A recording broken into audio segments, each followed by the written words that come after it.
When researchers come to the poetry room, they inevitably reorganize the archive in my mind.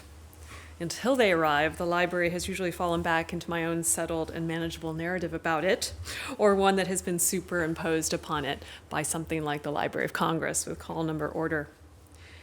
During Erin Moure's fulsome, sensitizing, reorienting, and downright stimulating fellowship, I've come to admire and learn from, among other things, her autonomy, a word that she herself used about herself the first day she was here. Her capacity not only to self-govern, but to generate new units of governance, her own idiosyncratic organizational systems that reorganize pre-existing structures through her immersive, absorbent, intuitive, and highly attuned reading and resonant listening practices. She introduces disposition. Dislocation is not only an aesthetic choice, but an ethical orientation in her writing.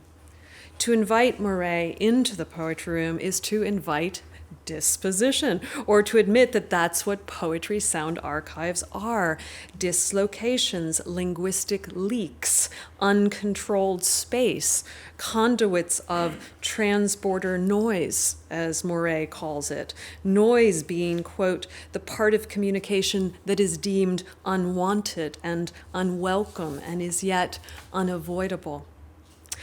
Early sound recordings, the very ones Erin came here to focus on, by modernist women writers such as Muriel Rukeyser, whose first recording we made in 1944 when she was a mere, 27 years old? And Elizabeth Bishop, whose first recording we made in 1947, were focused on getting rid of that noise, in sterilizing sound.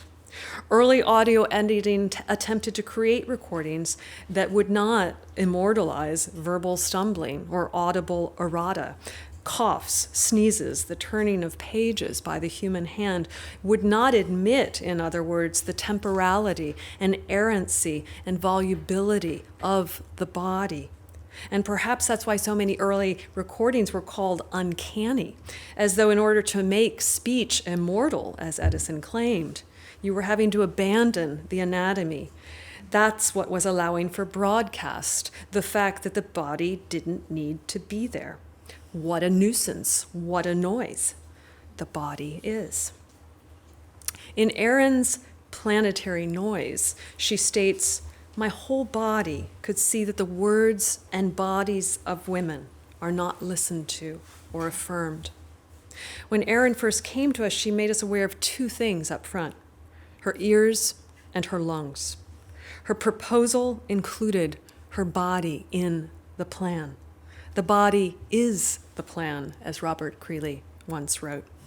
I'm now ashamed to say that I asked her to rephrase her proposal when we were announcing that she had been chosen as the creative fellow, because I didn't think my directors or Harvard funders would believe that a person was actually coming here to, quote, as she had said, place the cavity of my ribs, my ears, and the cells of my own cerebrum in the same space as the voices of three modernist writers of different orientations.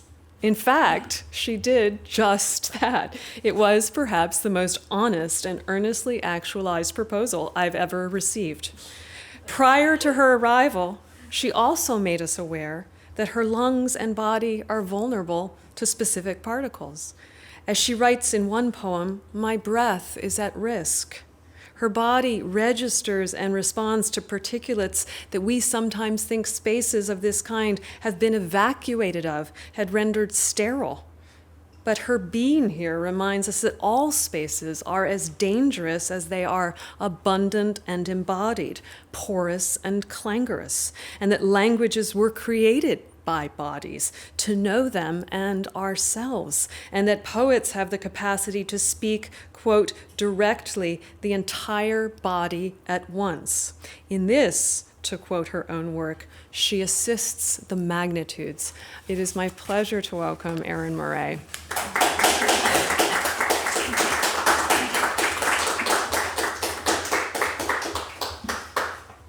Thank you, Christina and Mary, especially for making me feel so welcome here over the the limited time I've been able to come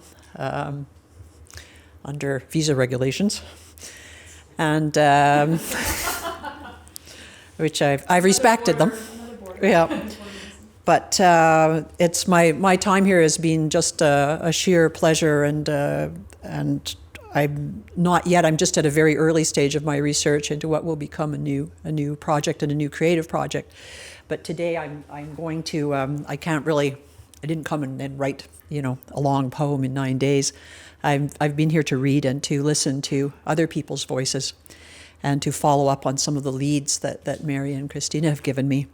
And so I just wanted to talk a bit about what I was up to while I was here, which will probably take me about between 20 and 25 minutes. And then I'll read a little bit from Planetary Noise, some things that I think have a resonance with archives and poetry. And I just want to thank you all for coming as well to listen and to hear. So I've called my little talk here, Pay Attention to What They Want You to Forget, which comes from Muriel Rukeyser's double ode. On April 12th, anticipating my time in this room, I wrote in my journal 3 things that I should attend to: the process of hearing a voice, the place where you hear the voice, and the poem, the impulse to make a poem instead of something else. So, and I came to this room as well thinking of the man who created it, the Finnish architect Alvar Aalto, and of another library he built, which a friend of mine drew my attention to, in Viipuri, Finland, in the Karelian Isthmus, which since 1944 has been part of Russia. It was actually just about 5 years ago finally restored from a state of abandon. And it was the Karelians who lived in that area at the end of the war, like the mixed populations of eastern Galicia further south, had to endure forced migrations, the Karelians being sent into Finland proper. And so I started to think of beauty and space and poetry and migrations. And to my mind, the 3 women American modernist poets that I had chosen to examine, though they wrote in English, all had in some way a relation to migration. And I wanted to expose my being, my molecules, to their works and voices in the wood and light of this wonderful room, and see how and with what text I could respond. My main goal was to just fill notebooks with notes for now, and then I will continue to work back in Montreal. So I'm still at a very early stage, and many more layers of exploration will be needed before I start to write my own texts. But I can talk about the 3 poets, Muriel Rukeyser, Elizabeth Bishop, and Angelina Grimke a bit, and about how I situate them or see them in terms of migration. And all of these poets, my 3 poets, had made migrations and were formed by migration in a sense, and were as well in some way marked by the socius, by the social conditions and state of the world around them. And so in the past 9 days, I've been mostly thinking of the form and shape of their migrations. And Rukeyser, for example, if I see her as a migrant, her migrations were incessantly out and back, short journeys on the surface of the earth, but always to kind of zones of resistance to capital, and or resistance to the terror that capital induces in society. And she always, however, comes home, and home never really moves. Her journeys have this American center. She went to Spain in the 30s, to Hanoi in the 70s, many other places, and returns to lie down and get arrested in the Senate at one point, which is the Senate as a place has a role of consideration and counsel, which is kind of like poetry. The Senate is the place where treaties are ratified, which is kind of like poetry and translation, working across borders. And it's also the body that's concerned with calling to justice when somebody is treasonous or needs to be impeached. That's the Senate's role. So it's kind of like poetry also kind of plays those roles.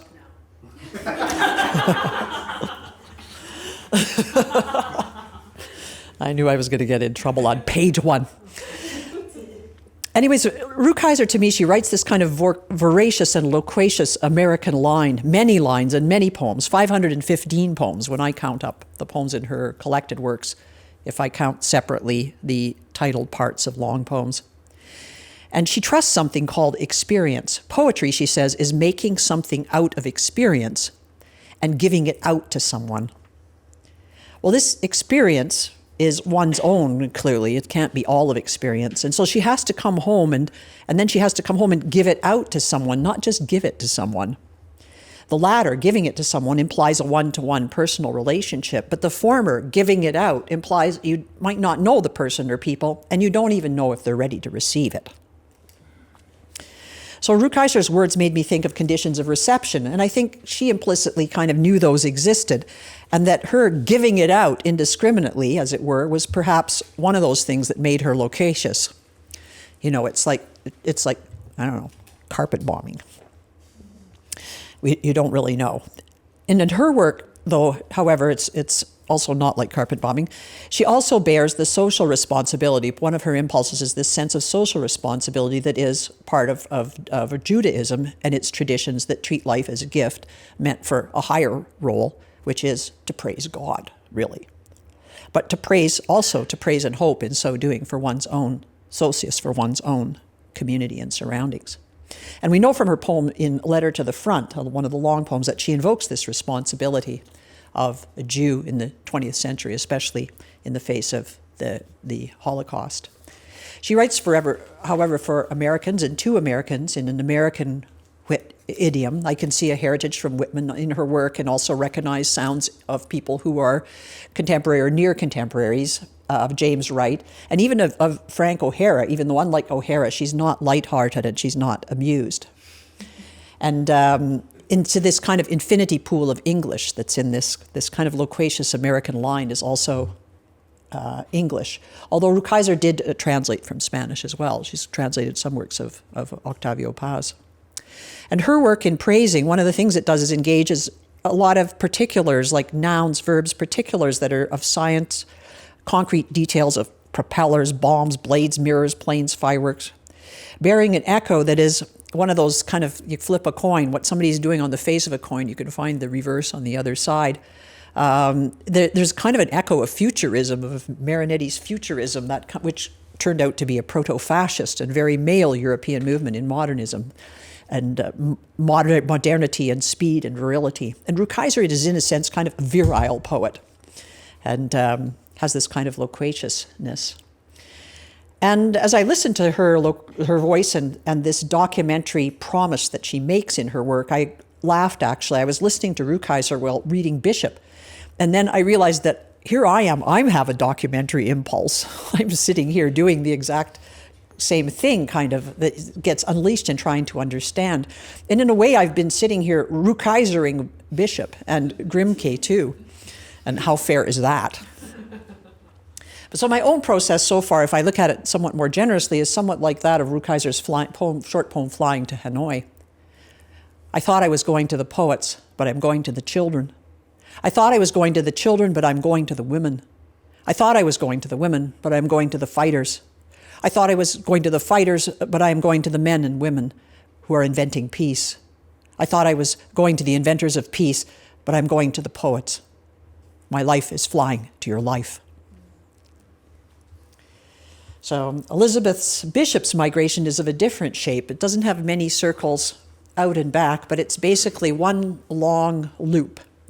It didn't really come from a center or home or return to one or speak to the social environment around her or to any social center of responsibility to the world. Her Boston and Nova Scotia and Worcester were places of unease and breaking. They were cut by asthma and by the insufficiencies of asthma medication in the 20th century. How can you be responsible to the socius and see life as a gift and your task in life as praise when you can't breathe, especially at night? Asthma keeps you up. You see shadows. Asthma medication, especially the early stuff, like before 1998, causes nervousness and crazy nightmares when you do sleep. It's easy to start to dread and feel unsure. So Bishop's migration was intensely singular, really, and took her in one long course south to Brazil, where she lived for 16 years with her architect lover, at home in the hills more than in the city, exposed to outside air and light, and exposed as well to another language, Brazilian Portuguese.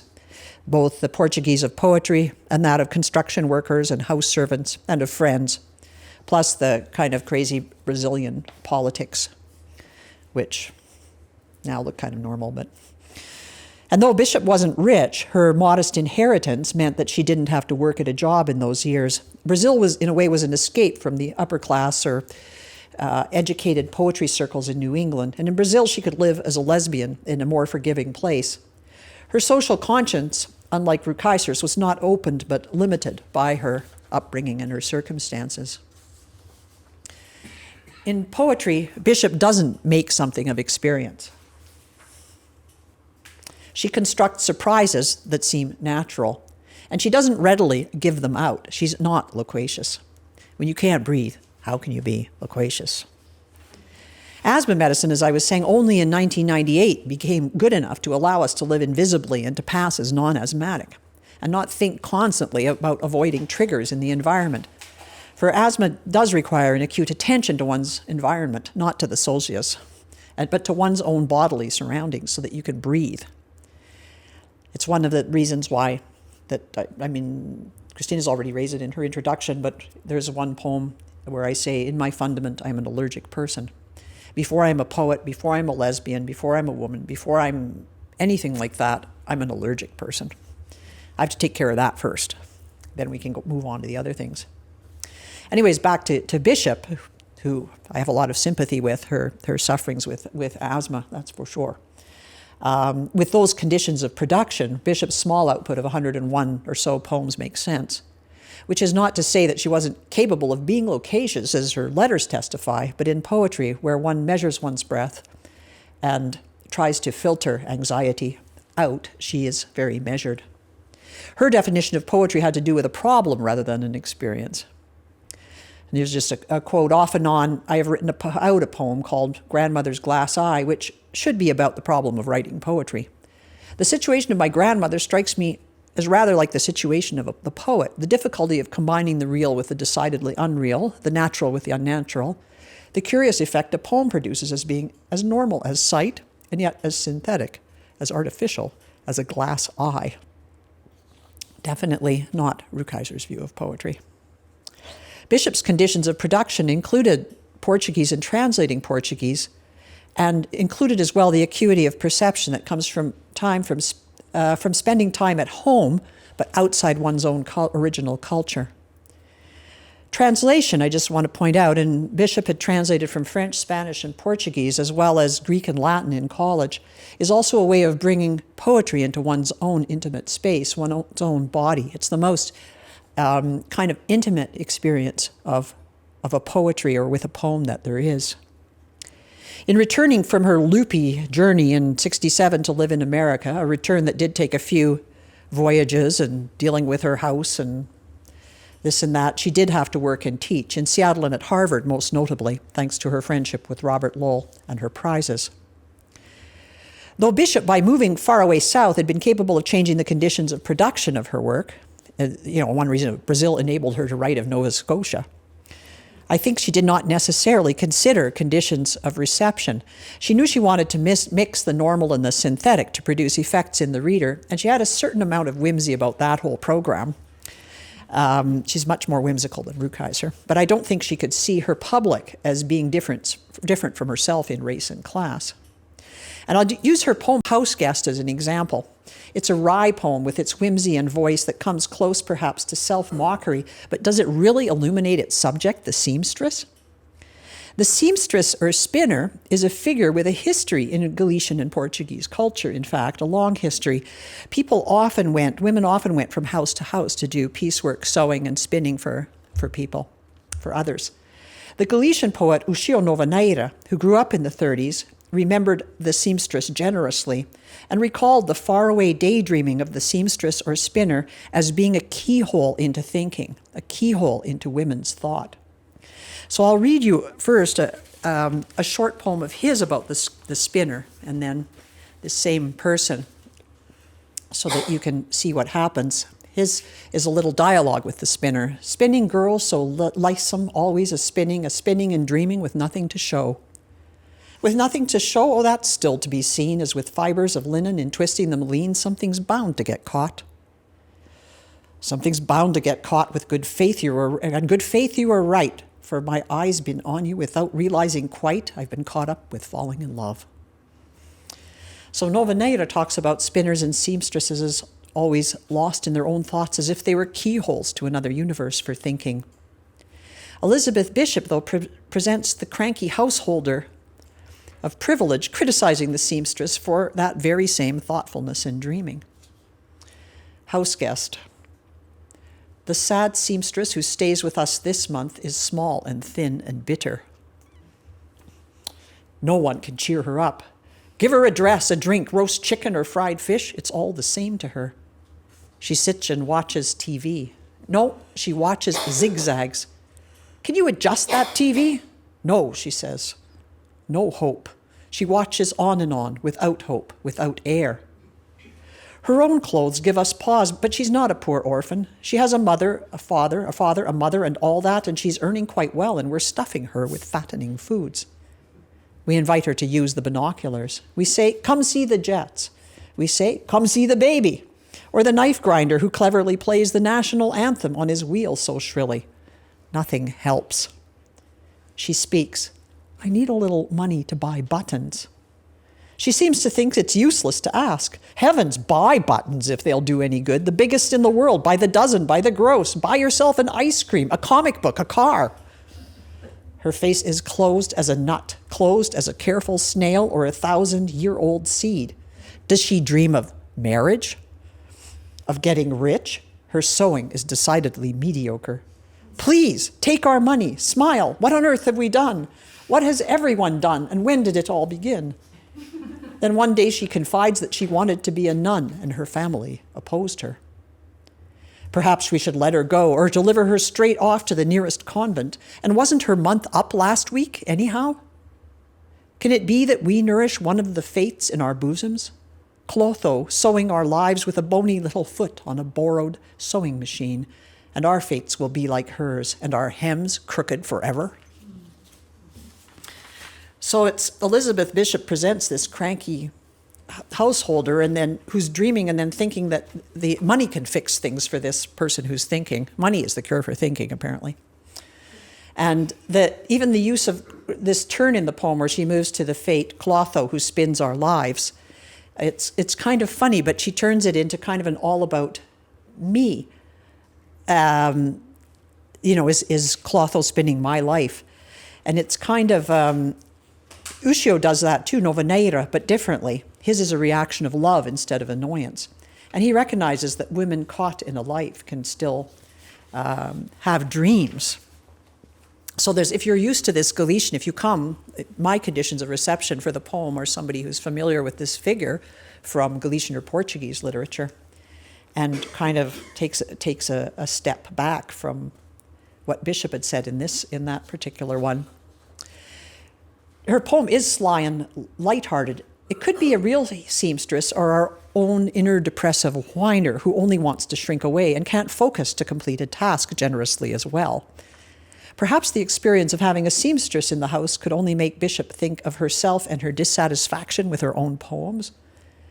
Novel Naida's poem, too, comes back to himself, but he's falling in love, which is a lot more evocative of possibility. The view of the seamstress that the narrator has comes to me from someone of a certain class and of someone outside the culture. And to me, the poem disdains the seamstress and the possibility that lower class women can think, which is very un-Galician and is clearly a privileged person, the tourist, the person who doesn't have to live the complexities of Brazil as a Brazilian and who can always, at any moment, opt to leave. As such, her migration is of the tourist exile variety, whereas Rukeyser's is that of a reporter. A tourist or exile is always a foreigner, foreign to a public. A reserve is indicated here. To be asthmatic, too, is to be an allergic person and foreign to all people. The technical brilliance and taut whimsy and reticence of Bishop make a lot of sense to me.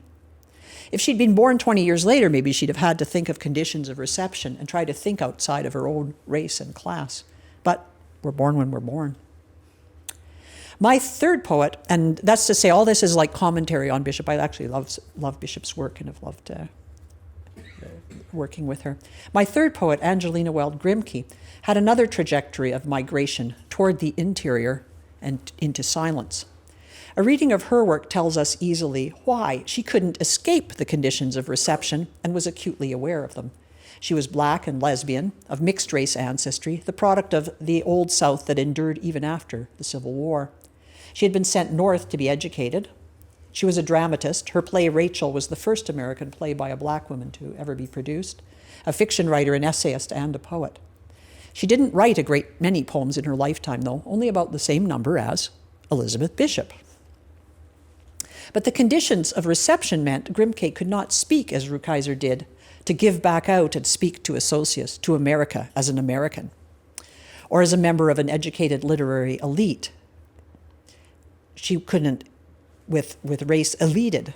Grimke necessarily had to speak as a black woman, as black and as a woman, in a space that was closed off, at least in part, as was the sitting room that was the set of her play Rachel.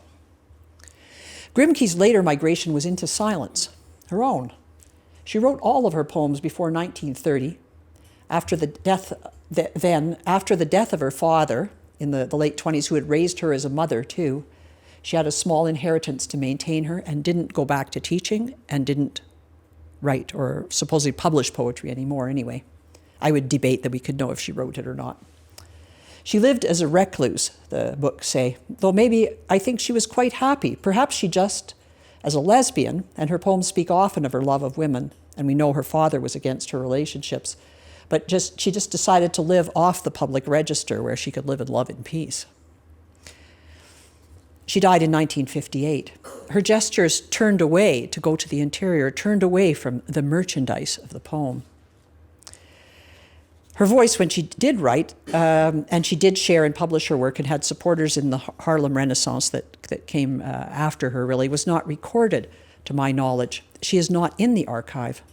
And I hope that some search in the future will be able to bring her here and other women poets of the Harlem Renaissance into this publicly available poetry room archive. There must be some ways of finding these poets and bringing them into what's publicly available.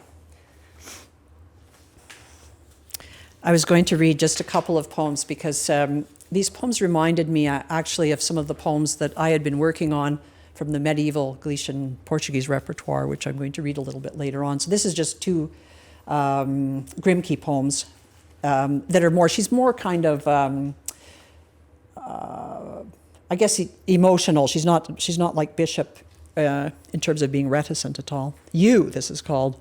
I love your throat so fragrant fair, the little pulses beating there, your eyebrows shy and questioning air. I love your shadowed hair. I love your flame-touched ivory skin, your little fingers frail and thin, your dimple creeping out and in. I love your pointed chin. I love the way you move, you rise, your fluttering gestures just caught cries. I am not sane, I am not wise. Oh my God, I love your eyes.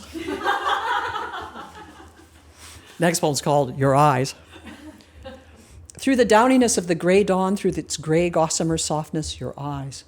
Through the wonder shine of the one star, beautiful, solitary in the east, your eyes. Through the fierceness, the symboling of color, through the whitening glory of the springing sun, your eyes. Through the chattering of birds, through their songs, delicate, lovely, swaying in the treetops, through the softness of little feathered breasts and throats, through the skitterings of little feet, the whirrings of silken wings, your eyes. Through the green quiet, the hot languor of noon, sudden through its cleft peace, your eyes. Through the slenderness of maiden trees kissed aflame by the mouth of the spring, through them standing against a slowly goldening western sky, through them standing very still, wondering, wistful, waiting, your eyes. Through the beautiful dusk, through the beautiful blue-black hair of dusk, through her beautiful parted hair, your eyes kissing mine. I love it. So there's all this kind of kisses and light and longing in her poems, as well as sorrow and silence. Her language is much less specific than Rukeyser's and Bishop's, and she foregrounds emotions. But in her poems where she addresses issue of reception and racism, Her work is full of images of stark, leafless, scratching, pointing trees. Her process of going silent is foreshadowed, I think, by her play Rachel. I hate it when people say X is foreshadowed by Y, because it usually means you're about to invent something ridiculous, so just warning you. Produced in 1916 and published in 1920, in which a woman, Rachel, heartbroken by the racism children face outside the safe space of the room or the home, decides not to have children to save living beings from having to experience that disillusion. As if the only cure for the racism in America is to remove oneself.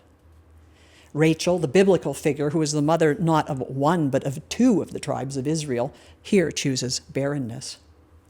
And Grimke was criticized as wishing the decimation of her race, but I think there's something different at work here. Perhaps in her case, she chooses not to write poems, not to participate in the hetero-racist poetic economy of the time. Curiously, much is made of Bishop's painting, Elizabeth Bishop's painting, and her interest in visual arts. In Grimke's Rachel, in the shut room in which the dialogues take place, the passage of time is shown by a change of paintings on the walls, most signally from Millet's The Reaper, which she calls the Reapers, and sure enough, there's two figures on the canvas of the Reaper. The Reaper depicts a man seen from the back, siding, harvesting something green. His race is indeterminate, but his muscles under his shirt are taut, and he's bringing in the fruit of the land. 4 years later, in Act 2, the paintings have changed, and Millet's, the man with the hoe, is on the wall instead of the reaper.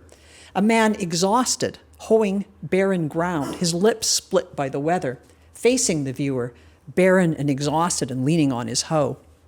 And he could be black, too. His race is, even though he's now facing starkly the viewer, his race is actually could be indeterminate. I tend to think of Rachel as the refusal to be a matriarch in any way, or a reporter, or an inventor of surprises. And I see Grimke, as I saw Maria Baltera of the Galician Portuguese troubadours in my O Cadoiro in 2007. We don't know. Perhaps Baltera, too, wrote. All we do know in the troubadour songbooks is that she loved. Of Grimke, we know that her poetic practice was curtailed. She stopped publishing. But perhaps she also continued to write.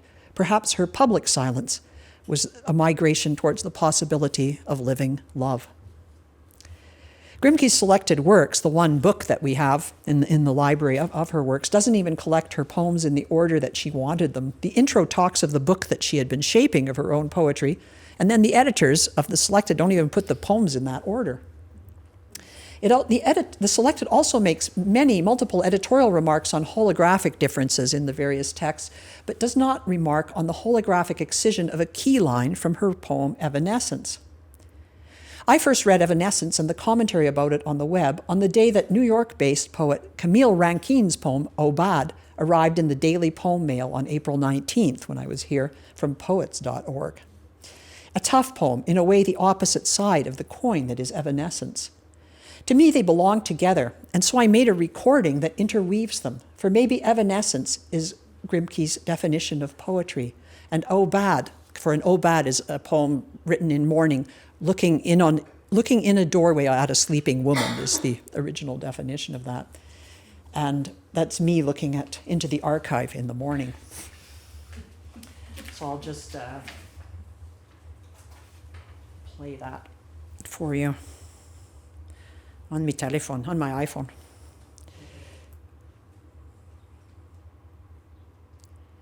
So this is the Obad Evanescence. Let's see if.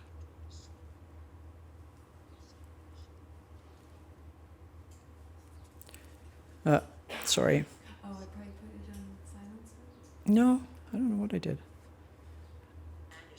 Oh, okay, I have to hit it twice. Sorry. Obad is a poem from a doorway toward a sleeping woman. Yeah, A poem of separation and dawn. And Rebecca Villarreal said, Angelina Grimke, in her manuscript she makes... Can you hear it?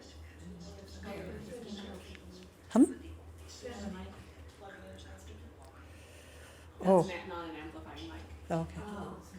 I can. Sorry.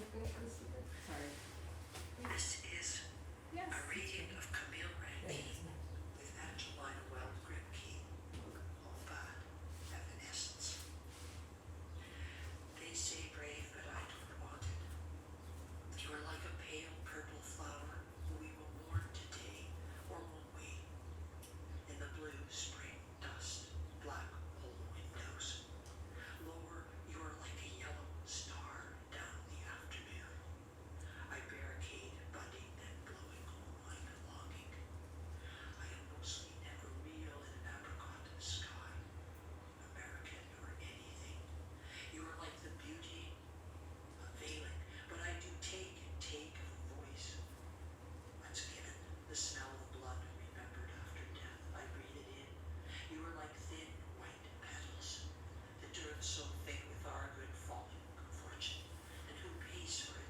And what am I in floating, but fear, but walking all bite down the feeding hand until I'm fed upon the stilled white hushing and buried in the shining day of my soul, all deadly good. Intentions, a catalog of virtues, on minds, evanescence. This is how I'll disappear. So that's my creepy little poem. I'll just read you the little part where I was talking about that you couldn't hear at the beginning. A woman named Rebecca Villarreal in the Beltway was talking about Angelina Grimke in this poem. And she said she'd been in the archive and looked at her manuscripts. In her manuscript, she makes various edits to colors and descriptions, but the only substantive edit occurs after the line "in an apricot sky," when she deleted "beyond the reach of black hands," which speaks directly to the intensity of her feelings of frustration. Which she'd be even more frustrated if she found out that her selected works, they made tons of holographic comments, but not this comment. So some strangeness is there.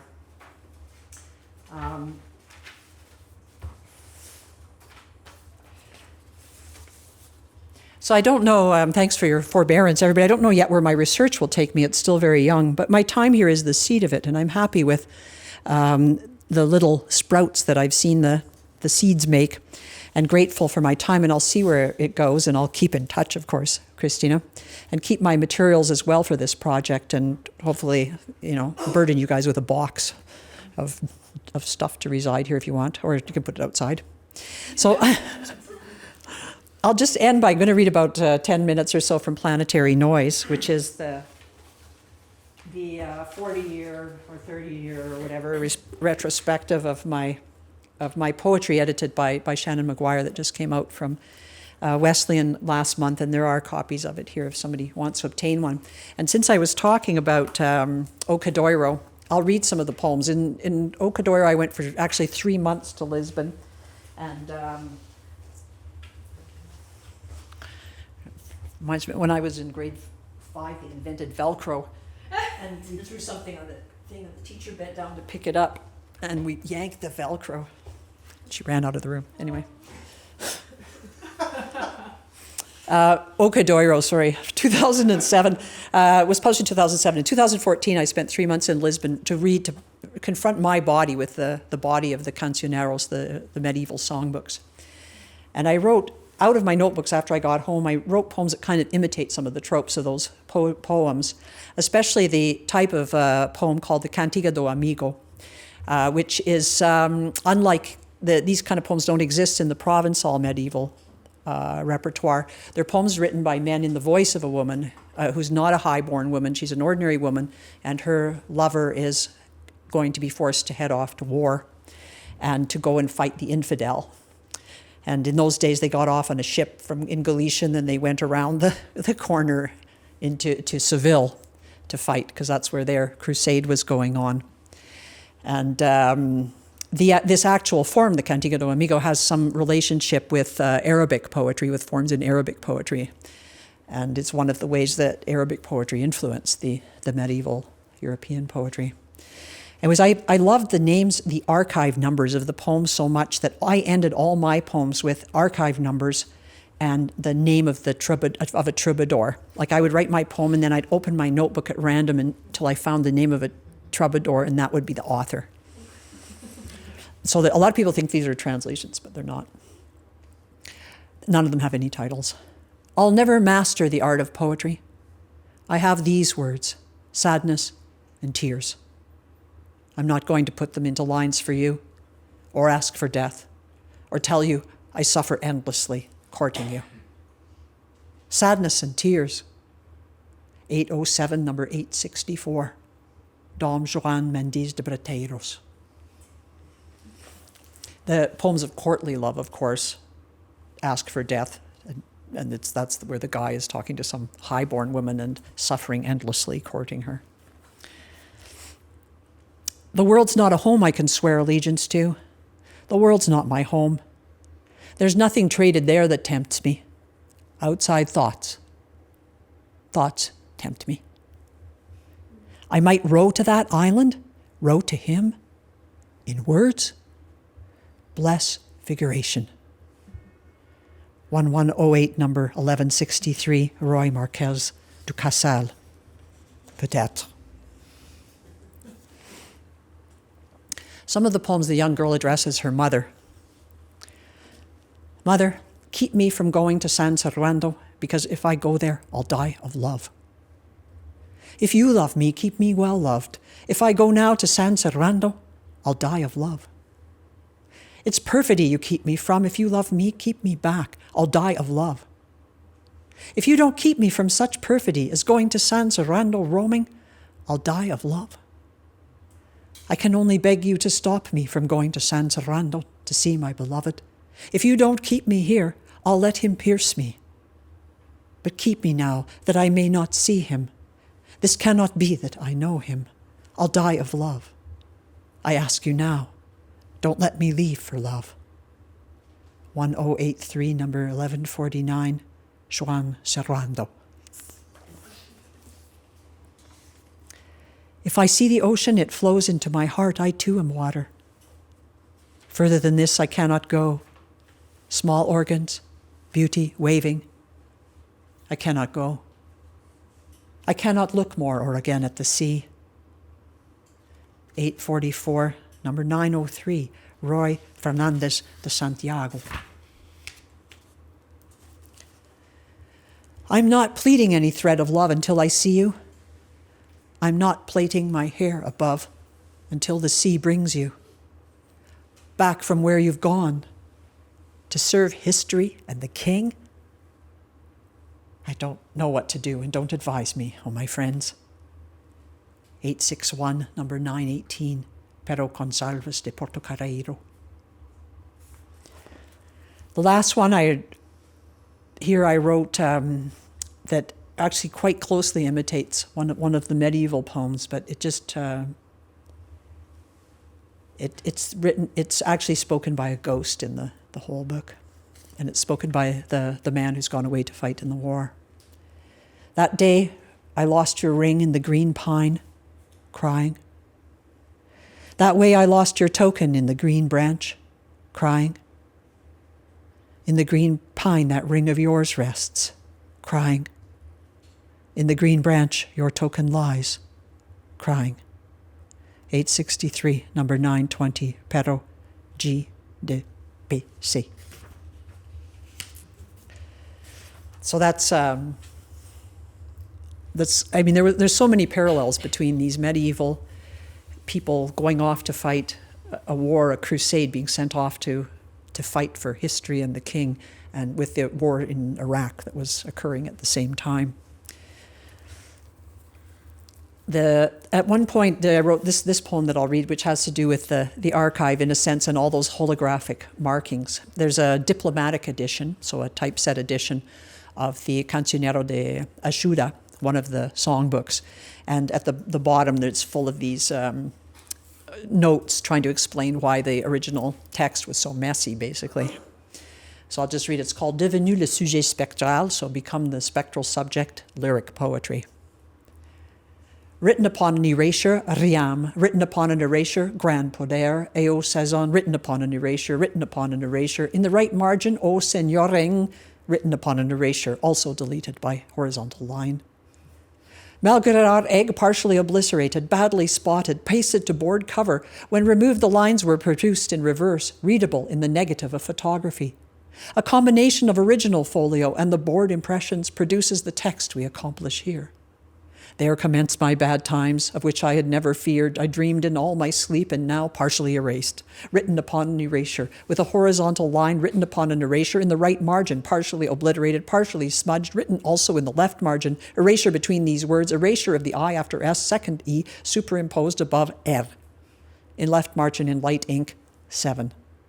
Written upon an erasure. In the left margin, it would be better just to kill me. The one goes silent, wills it so. To kill me will do much more good. Erasure between these words, also deleted by horizontal line. Erasure, erasure, partially faded and written upon an erasure. In left margin, samorere, smudge over Q, smudge over U, smudge, smudged, also smudged. Erasure of nunca between these two words, written upon an erasure. Por la gra, E, I, K, O, é verdade é o que tem que perguntar nome meu eu os illegible respondei Ferram. So you can find poems even in footnotes. And I'll just close by reading one text from In Secession, which I was here reading a couple of years ago, my response text to Chuspato's Secession.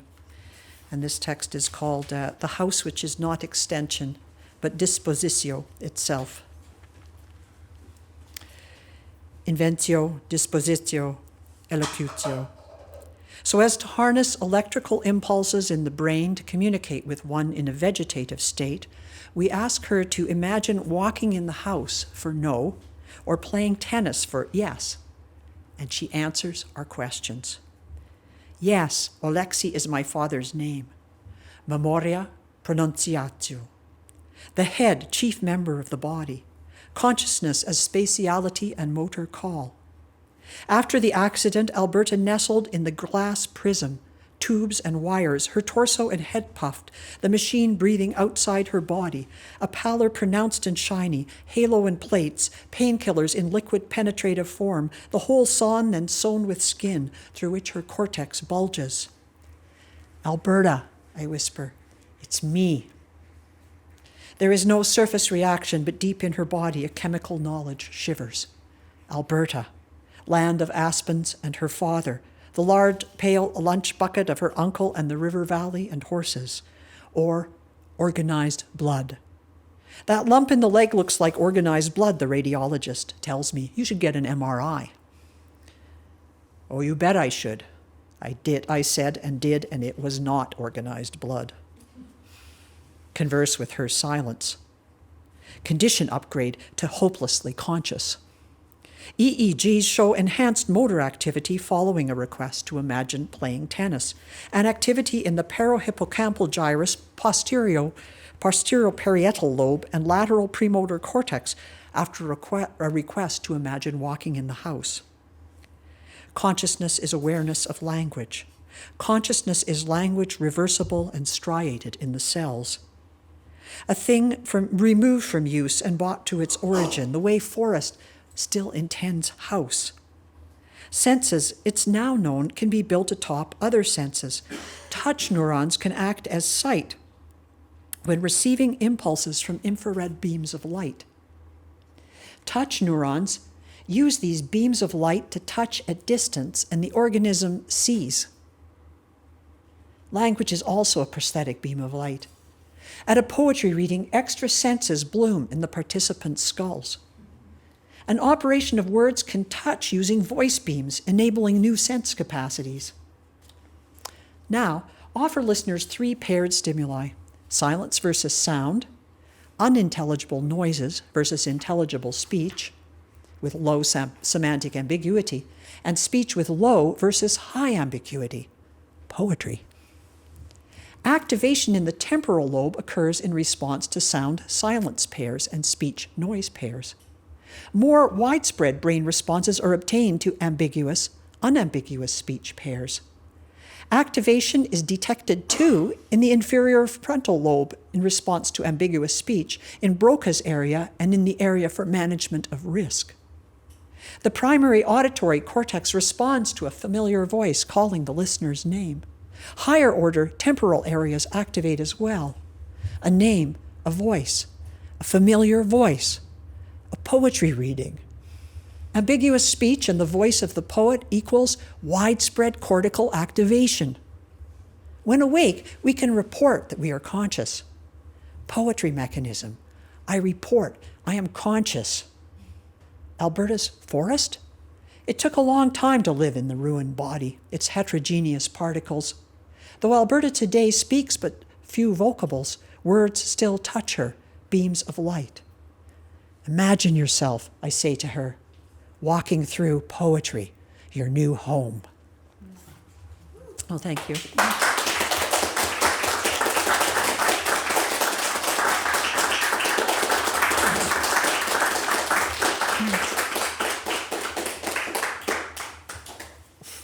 So thank you very much. Hopefully I'll make something interesting out of my research here as well. Mm-hmm. For the audience's sake, I think I also need to ask you to report about your experience at the border when you were describing Oh, the border was fine this time. giving Yeah. note about poetry readings. Oh, this was about 10 years ago. I was afraid this time had returned because during the most recent administration, there was kind of like, if you were, I used to have to bring copies of the U.S. code and the law, the U.S. law, to show people that I could come in to do work for up to 9 days at a university, and receive financial support for that. But there was a period of time when, and I had to stop saying I was a poet and just say I was a writer on a book tour, because that's the mercantile, aspect of poetry that kind of rings a bell with them. But anyways, I'd say I'm going to give a poetry reading, and this is 10 years ago or something, or 15 years ago, and secondary processing, I'd get sent there, which in secondary processing, they mainly make you wait about an hour before they pay any attention to you, and you're not allowed to use your phone or your computer or anything. So they keep you there until you're really afraid you're going to miss your plane. But they brought me there, and they were like, okay, what happens at this poetry reading? And I was like, well, there's like a room and there's some chairs and people come in and they sit down. Who are these people? Well, they're like people from the public or the university. Like, they're just, well, like, how much do they pay? They don't pay anything. They just come. Oh. And then what happens, I said, and then I go out and I have a pile of my books and I open them and I read out loud from my books to the people. And they're like, as I started to talk about this, they felt, there was two of them, they fell off their chairs laughing. They were completely in hysterics that this was what a poetry reading was, that these people would come in and sit down and that I would bring my books. And then they said to me, well, can't they read the poetry themselves?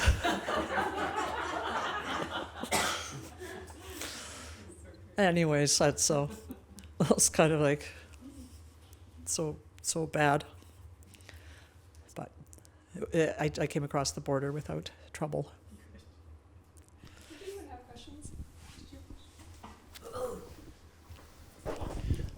Just a remark that came to mind when you talked about Elizabeth Bishop and language.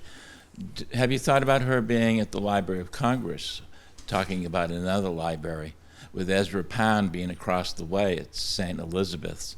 So she was quite nervous, but she did go. She thought it was her duty to go visit him. Yeah. I just think that that's the basis of a possibly amusing story. Makes sense to me, but thanks, son.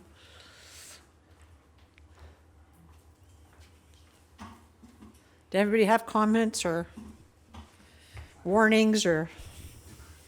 Yeah, I'm curious, when you started, you said one of the things you were looking at is why a poem? So the impulse behind writing a poem versus writing other genres or whatever. So why a poem? Yeah, I can. That's a poem that can never really be answered because there's more than one answer to it. Like, I really see. I mean, in Elizabeth Bishop's poem, I also recognize. I remember one time I was very sick, and I mean, I didn't have the strength to open my own door, and I decided I would haul myself up and start writing a poem. And I wrote these very narrow lines, and I wrote a poem called 8 Tests for Breathing, I went back to that poem. Maybe I'm going to take that back and expand on that somehow in this project. But her working intensely to fix a few lines, like why a poem? Because you don't have the energy to write anything else. And she wrote those poems with these kind of rhymes that are both, they could be unsurprising and almost facile, but they're not. Like you look at them and they're not. And it's that's kind of interesting. And I could see you, like if you don't have much energy, you could work for a little time on playing around with one rhyme and then go back a little while later. And she took years to finish, a poem. So she had lots of time to make these surprising rhymes, which is hard to do. In English, rhyme is a bit different than in other languages that I know of anyway. But whereas Rukeyser sees herself as a reporter, and I see partly this kind of impulse in poetry to bear witness for other people, that you have to come back and give it out, like this idea that you can say something to other people. And then the other, just the kind of thing like, how do you know you can speak to other people? Like, I don't think Elizabeth Bishop, she finished the poems, I think, kind of under duress, that she was taking years to write so that she could give them to the New Yorker and get some cash for them, which they paid, probably better then than they do now, So that's what caused poems to get finished, was this need to supplement her income. I think she liked diddling with them more than she liked actually being the poet with the finished poems, I think that part of poetry really it kind of amused her, that in a way, or you're amused to avoid being embarrassed and shocked, because she felt of herself as a shy and private person, and then to be stuck into all these public situations was strange for her. And she thought, I read one of her students saying in one of the different oral biographies of her work, one of her former students saying that she thought Muriel Rukeyser was overblown and farfalutin and used far too many words to get nothing across, So that she had this idea that about writing poetry that's that kind of these other ways of poetry, it makes you impatient with them. Whereas I think myself, and one reason I see poetry as a conversation that no one poet can contribute more than a little to, but you want to contribute your little part of the weaving. We're all tugging on the same big cloth. You want to contribute your part of the weaving as best you can, in a way. And for me, that means trying to be attuned to what other people have done or are doing without, throwing them out because they don't write like you. I think that it's really hard to train yourself how to read and see what that poet is really trying to give you, and try to take that in and learn from it. So that's one of the things that I see with all these three different people, like that something new can emerge that adds something to the conversation. So, and that's why, why write a poem instead of something else, is kind of like, because poets are fun to be in conversation with, in my view. This.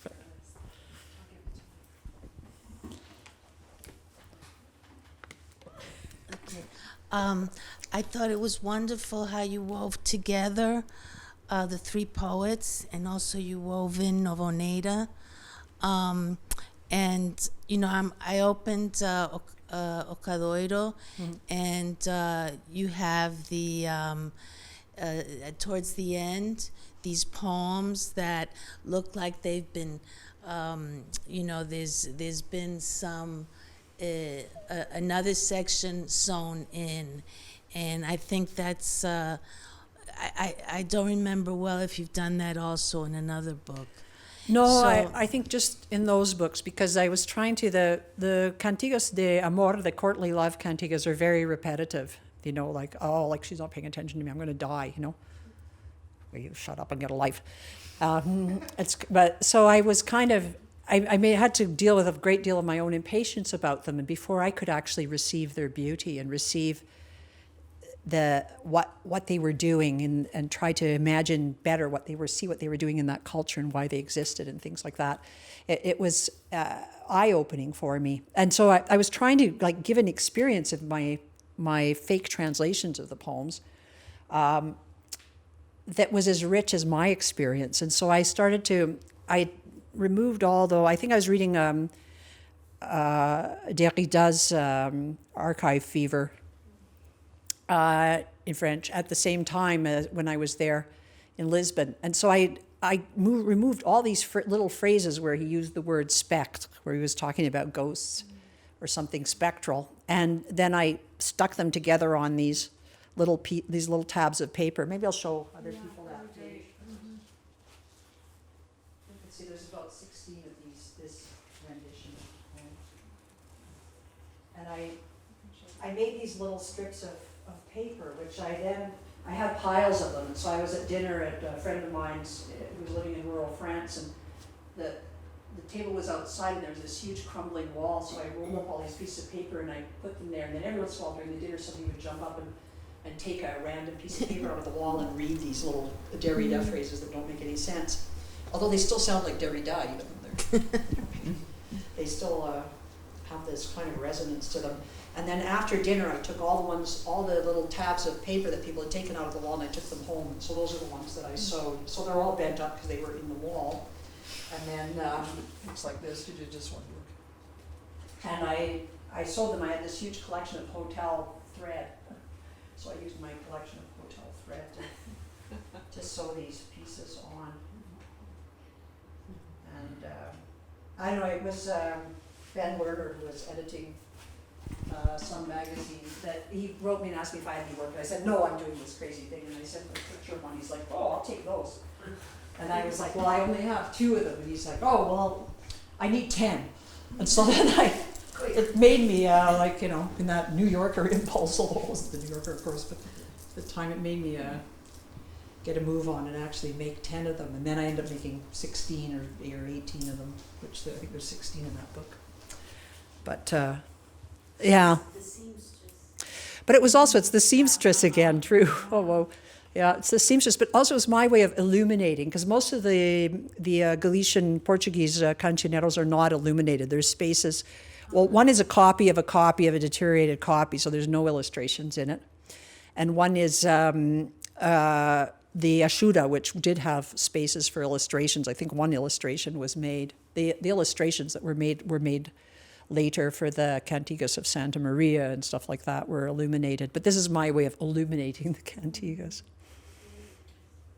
Yeah, I don't know why I was reminded of this, but there's a beautiful line in Stanley Cavell's writing about Walden that talks about how, in some ways, we've narrowed down the verb of what it means to write.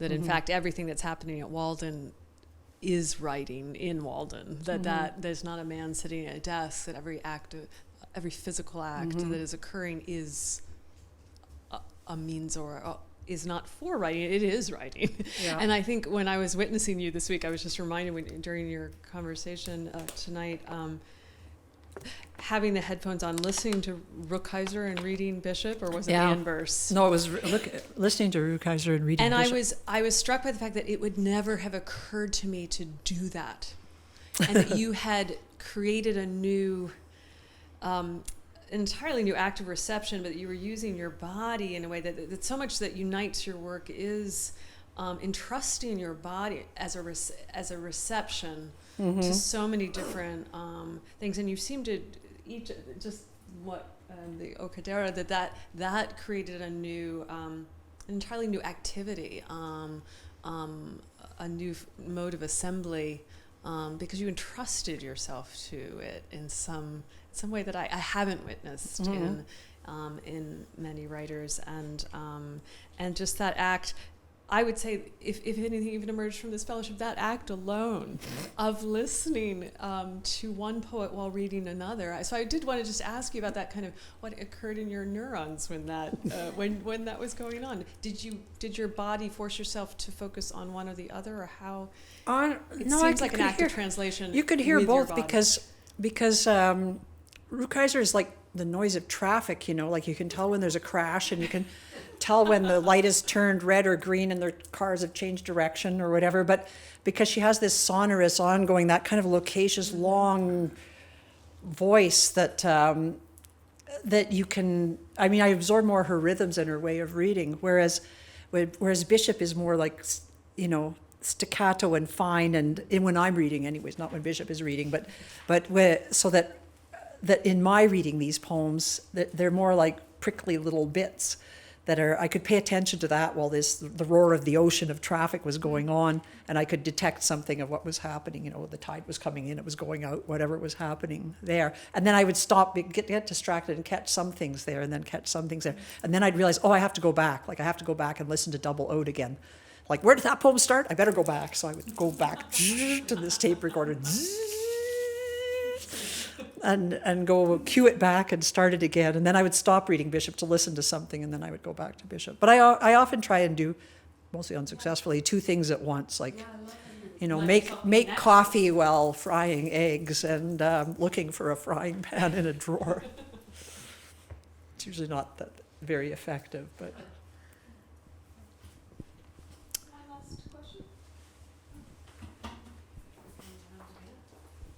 Second round. You said something about the cantigas, that they represented a woman's voice, but it would be a man writing, and that was relatively rare in troubadour. Isn't the genre of a Cervantes a seduction song in which we hear the woman's voice and then the man goes marching off callously after having attained his erotic end? I do know of German troubadour poems that are in a woman's voice. Right. Famously, Walter von der Vogelweide, for instance.